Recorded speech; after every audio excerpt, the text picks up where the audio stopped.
Thanks. Well, I'm going to give everyone a couple minutes to me. We're going to talk about burnout. Burnout is a very popular topic, subject that is happening right now. And if you are experiencing burnout, please hello to me and join me and let me know. Are you burnt out? Are you burnt out? Leave me some comments if you're watching this on replay. Let me know as well. It's a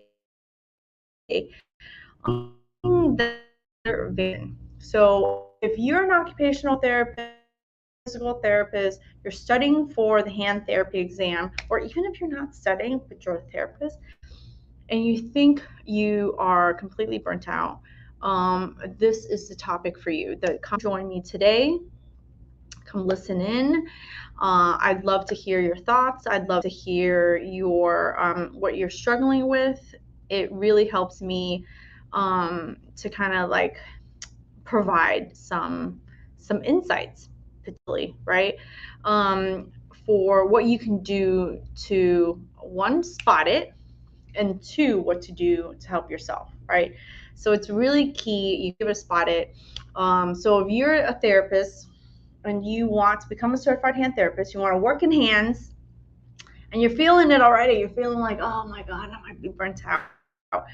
I'm an occupational therapist, certified hand therapist, and we are in my clinic right now, so we can talk about that. It's something that I see often with the new staff that I'm in, and I can tell you right now, as someone with with a small team, is that it really doesn't matter if you're a therapist or not a therapist. You see burnout in all types of industries, not solely just us therapists.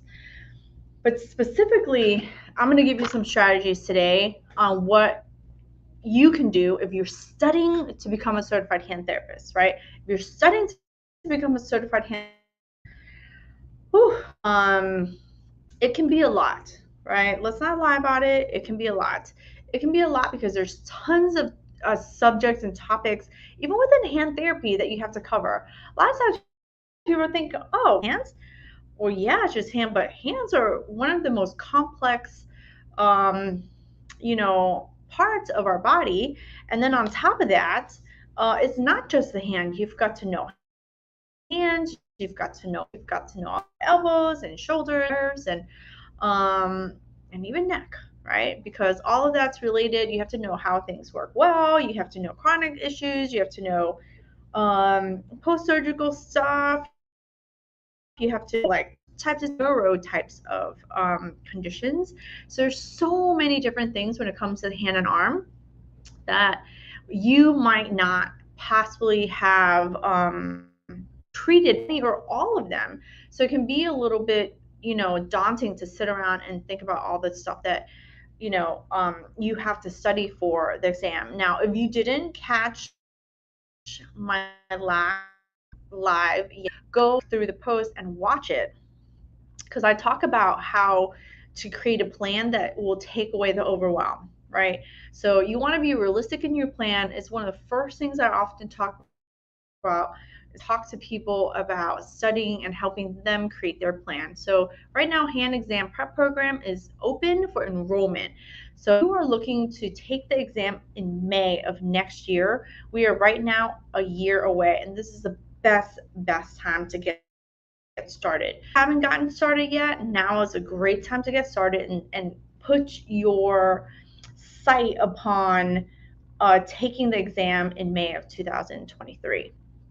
If you've already been studying but you're struggling quite a bit to get to home run for the November exam, the hand exam prep program is open. I really invite you to come grab a call, like book a call with me, and we can I can help you create that plan so that it's more realistic, it's doable, ask you some questions to kind of gauge like where you're at, and how likely, what needs to happen to help you become successful, right? And one way to help you become successful is to avoid burnout. Because I know you want the goal. I know you want to become a certified hand therapist. I know you want to really, I can tell you right now, the majority of the people who come on or come in my program, they really want to be such great therapists. They want to be considered experts in their area. They want to be known to help, certain types of patients, post-surgeons, work with post-surgical cases or any kind of case that comes their way. In my clinic here at Hands-On Therapy Services, we treat, like, I would say majority of our cases are complex cases, regardless of whether they're surgical cases or non-surgical cases, right? The surgical cases that come in, they can be very complex. And then our non-surgical cases, they complex in the way that they're chronic, right? So it involves being able to know how to evaluate, really to get to the root cause of things. So I know that there's a ton of information, and when you're coming into hand therapy, there's so many things for you to do. So as you're working towards being this, when you study for the exam, it really solidifies it, just because it from the studying, it just allows you to think at a higher level, to be able to critically think through and help make decisions that are coming to you because they have such grave types of injuries, right? So if you're studying for the exam and you're starting to see signs of burnout, like, let's see what you can do about it. So I always talk about things, for the most part, just about every life, if you really think about it, falls on a bell curve, right? For the most part, just about everything falls on a bell curve. Depends on where you want to be on that bell curve, right? So a lot of times there's two types. Like, at the ends of the spectrum on the bell curve is when things are too easy, right? When things are too easy, you can be bored and you can experience burnout. I don't know about you, but I have spoken to therapists who don't work in certain settings, right? Because they feel like it's the same shit over and over, and they're just bored as hell. It's too easy. They're not being challenged. They're not. The only challenging is how heavy the work is, right? And so if you're completely bored and you see no growth potential, then it's very easy to kind of get to the stage where you're burnt out, right? If something is too hard on the other side of the bell curve, it's too hard, you essentially can also experience so hard for you that it's so hard that it's extremely challenging, right? Like, that it's almost defeating, kind of like you got too beat up. So anywhere on the ends of the spectrums, you're likely to experience burnout. So one of the very first things about not being burnt out and staying in this area is really to create that realistic plan.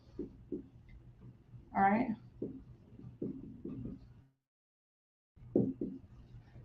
You've got to create a realistic plan in order to essentially stay out of burnout. And that's one of the ways, like, you spot it. That's ways you spot it. That's one of the ways that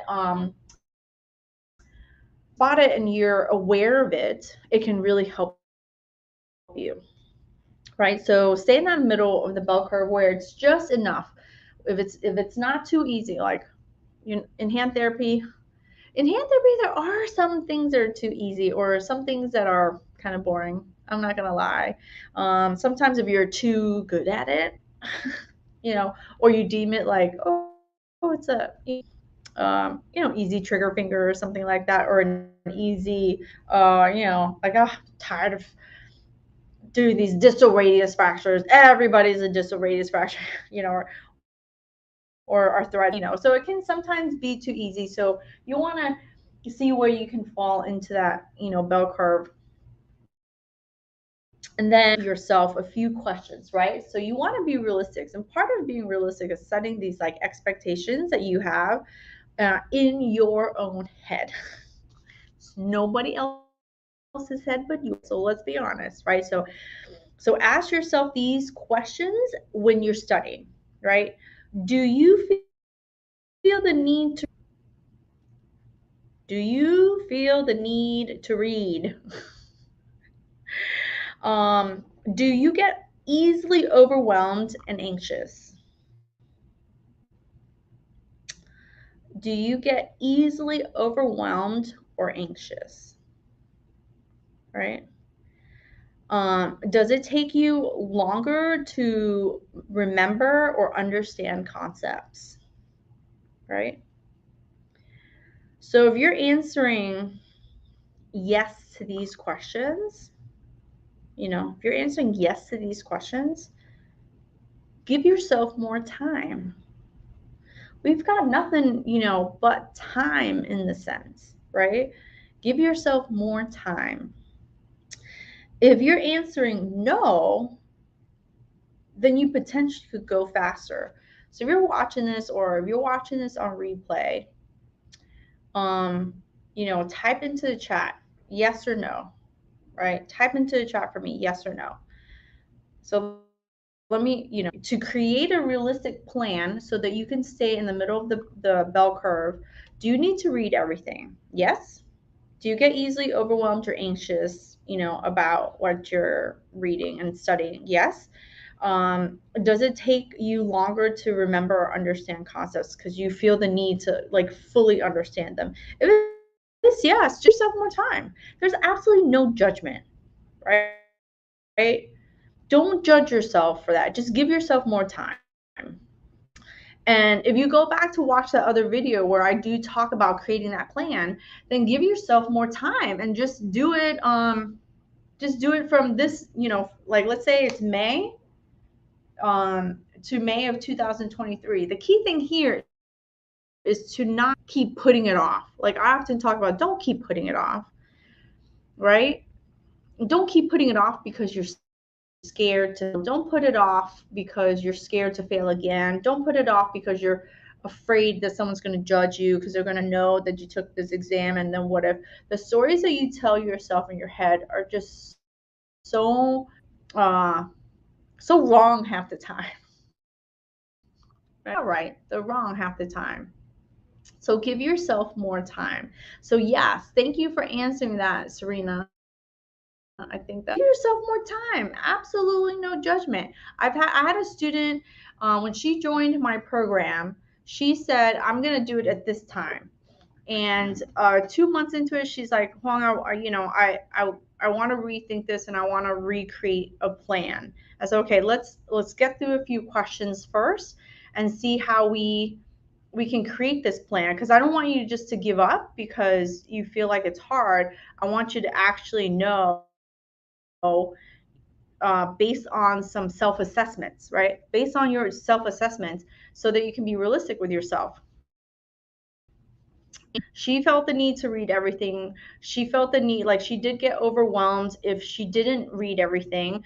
And it helped her to feel more comfortable, to know that she understood fully and that she could remember certain things. She ended up being in the program for 12 months. And when she took the exam, she passed, right? And she took the passed. Now, that requires a certain honesty. I talk about this a lot. You know, um, just her hands. Oh yeah, that's terrible. Um, hand injuries are bad. Hand injuries are bad. That's why they require specialist certified hand therapists to help them. So I had another student who she time to read everything. No, she's like she didn't. She just came in, watched the videos, took notes, read from her notes, came on the calls, answered, asked questions, and she didn't feel the need to have to memorize everything. And she felt really comfortable with what we helped her create, and she was able to go faster. So she came in for that full 6 month plan.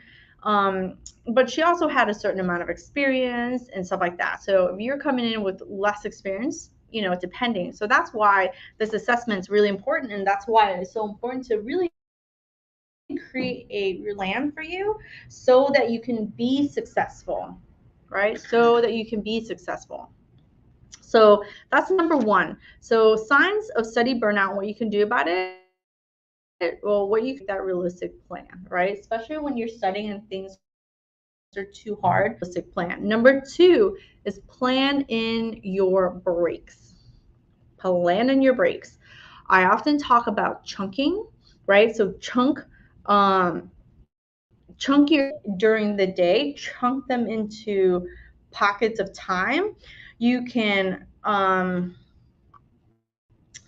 that you plan in your breaks between those chunks during that day. It could be during that week, but really make sure you're giving yourself breaks, right? You're giving yourself breaks, and then setting a cadence or flow so that you don't burn out. So we often talk about that in the hand exam prep program, hard and heavy for 3 months. And then during this time right now, as I'm opening the program and enrolling more students in, we're going a little bit slower. And if, for my members who are in that went through the last 3 months, we want a hard and heavy. Now their cadence is just a little bit slower. It allows them to go back through, and it allows them to say, okay, what do I already know? What topics didn't I get a chance to really fully cover and I don't understand as much, or I don't it. So I'm going to go through it now. And then when we go from August until November to take the exam, people who have been in the program already will now go through, and then we call it's intense review, right? And so that we can we get through all of the topics, all the materials as much as possible. So November exam, there's everything is top of mind, right? Of mind. So so a cadence is really important. And with the cadence, it's planning your breaks, right? That's how we set it up.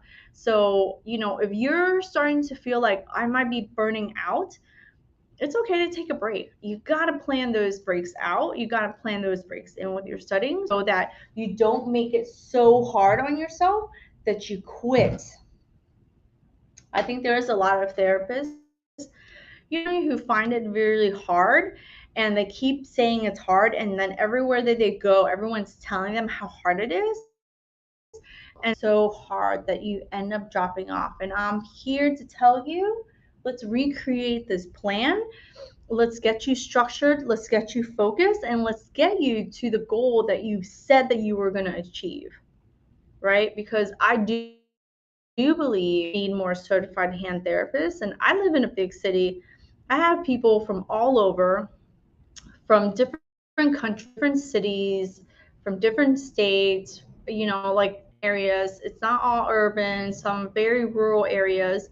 And really, honestly, there's just so much need for therapists.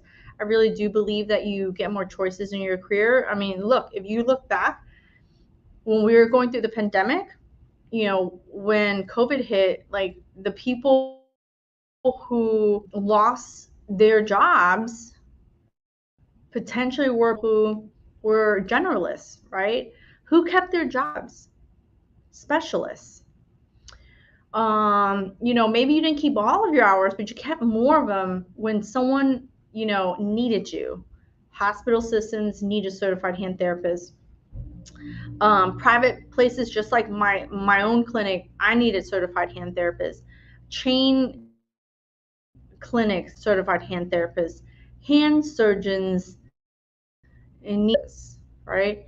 And the more skilled you are, the more likely you're going to have the choices, have the jobs, and you're going to get those positions, and you can ask for more money, so that you can avoid burnout. As long when you're constantly learning, the people who learning, right? Not too hard, not too easy, don't get bored, right? If it's too easy and you're bored shitless, you're not learning, you're not progressing, you're not doing anything new, like burnout.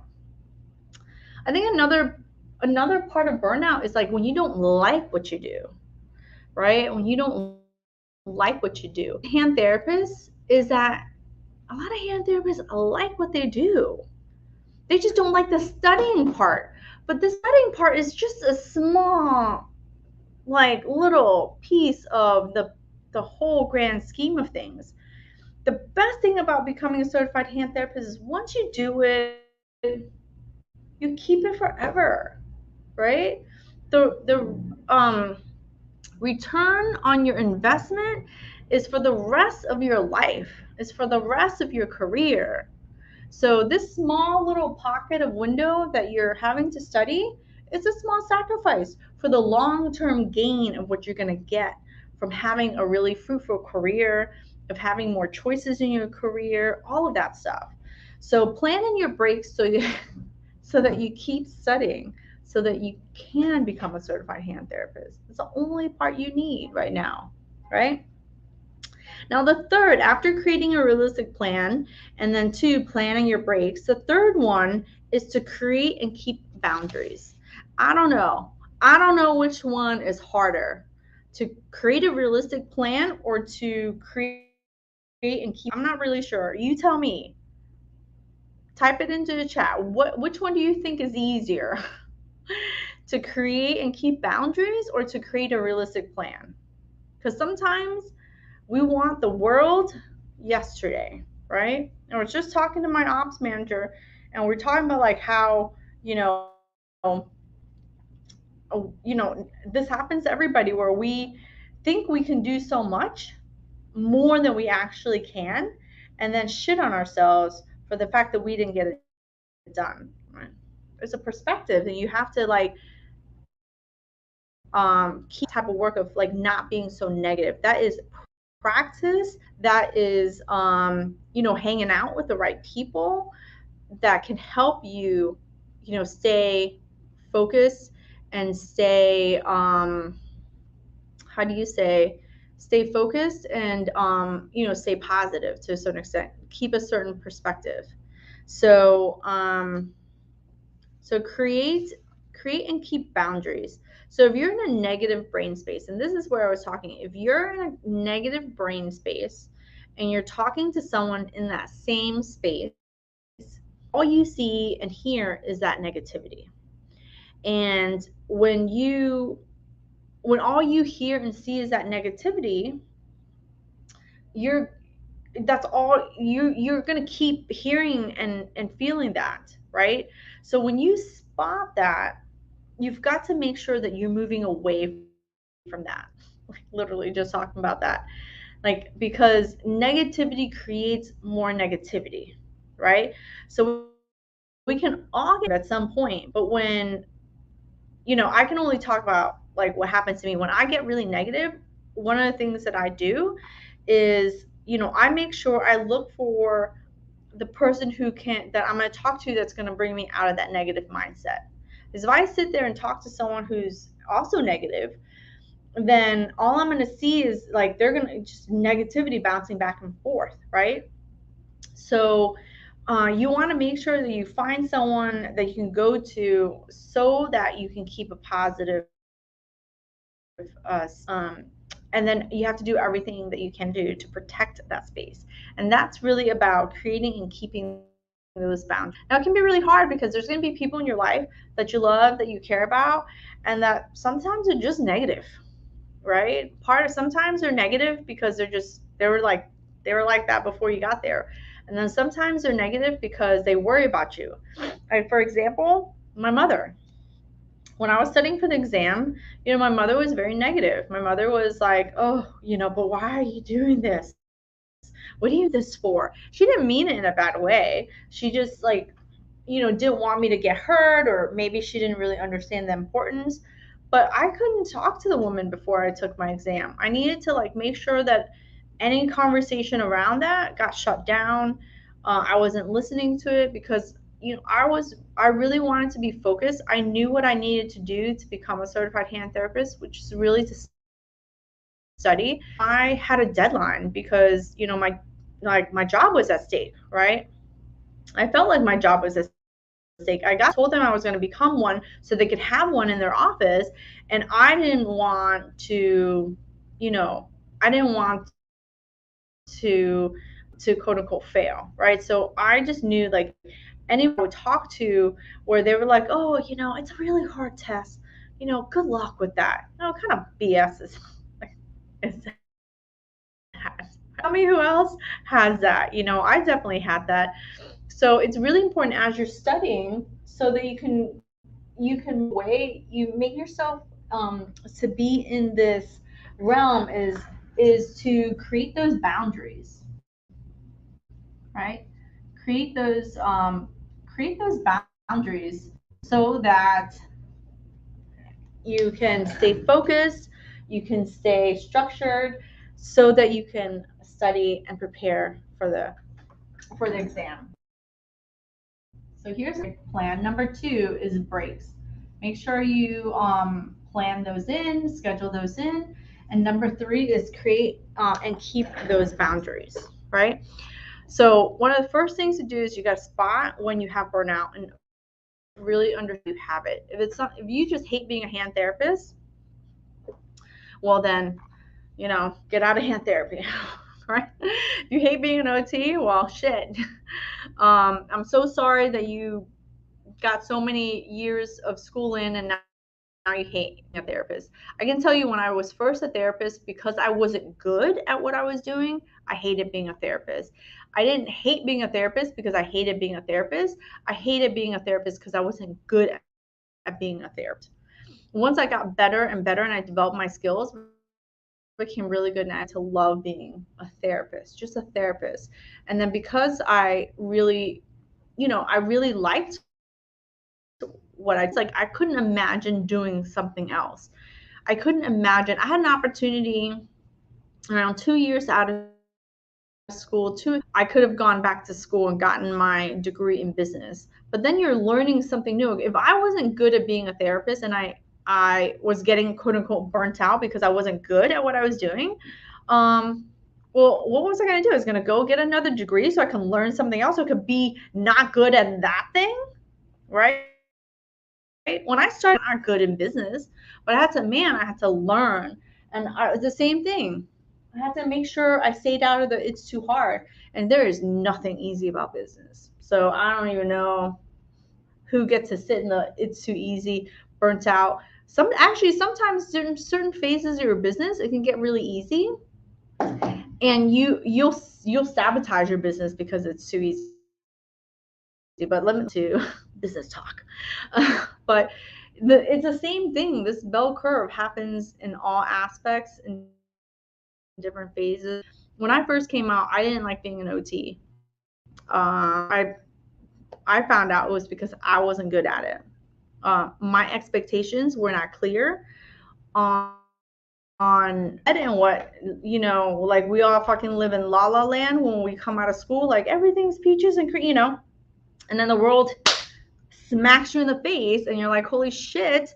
I didn't think OT was like that. So I had to like learn some of that in the first several years of my career as a therapist. But over time, I've developed my skills. I went into hand therapy, and it was something that I always knew I would do, which was hands. And really what I wanted to do is specialize. So even when I was before hands, I was dabbling some in the NICU with the hand injuries of those little babies in the NICU and stuff like that. But you have to be like well-rounded, take classes. So part of how I stayed out of burnout was I was always learning.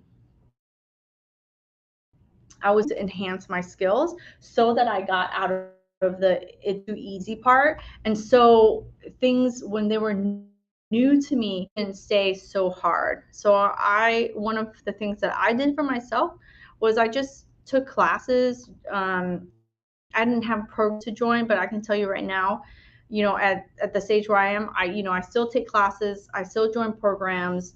I join different types of mentorship programs, coaching programs, whether it be on the business side or on, like, as a clinician, I take stuff. I can still train my therapists, and also I can train the people who are in my programs who depend on me to teach them in a way that helps them to develop their skills faster. So, those essentially are the ways that you could, stop it if you're potentially suffering from burnout. And then really, it's not just about finding the signs of burnout, but it's really what can you do about it? What are you going to do about it so you can avoid burnout? And you can take this, even if you can take this and apply this thing for the exam, right? But if you're exam, definitely come back and use these strategies to help you stay out of burnout so that you can study and get to the finish line of the exam. So whether you're taking it in November of this year or you need more time, you're like, yes, I need more time, come study with me in May. And let's go from this May to next May of 2023 and become a certified hand therapist then. All right. So if you are studying and you have questions about it and you want help, you want some structure in your life, you want some accountability in your life, you want some focus in your life to know, okay, what am I studying? Am I studying it right? A lot of people wonder, like, am I studying it right? Am I covering everything that I need to? Am I moving from the topics that I need to be moving to? Do I know enough? This is all essentially what we cover in the program, and that's why you're getting the structure that you need, the accountability that you need, and the focus so that you can stop putting it off and just take the exam and feel good about having studied in a way that makes you become that decision maker.